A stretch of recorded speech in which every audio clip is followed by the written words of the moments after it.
A faulty thermostat or wiring can indeed make your blower fan run continuously by simulating a constant call for fan. Start by checking for a continuous 24-volt signal between the thermostat fan terminal and the system common while the thermostat is removed.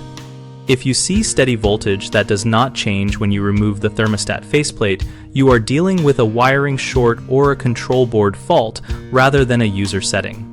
Inspect the low voltage wiring at both the thermostat and the furnace or air handler, looking for crushed, pinched, or exposed conductors and for wires that are touching each other, especially between the power feed and the fan lead.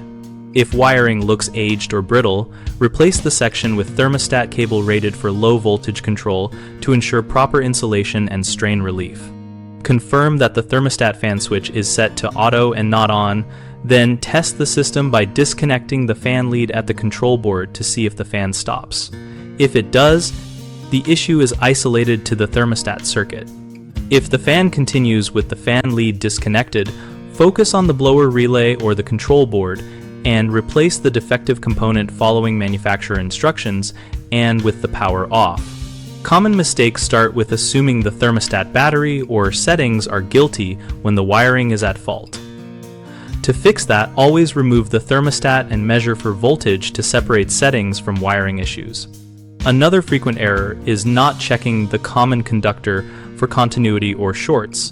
Trace and repair any damaged insulation and ensure terminals are secure.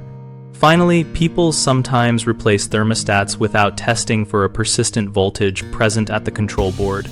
Verify the absence of steady 24 volts before installing a new thermostat to avoid repeated failures. We run bighomeprojects.com to connect homeowners and contractors around home improvement topics like thermostat troubleshooting. Our site helps homeowners find local contractors and helps contractors find work. And we also host an active discussion community where we share practical tips and real-world troubleshooting experiences.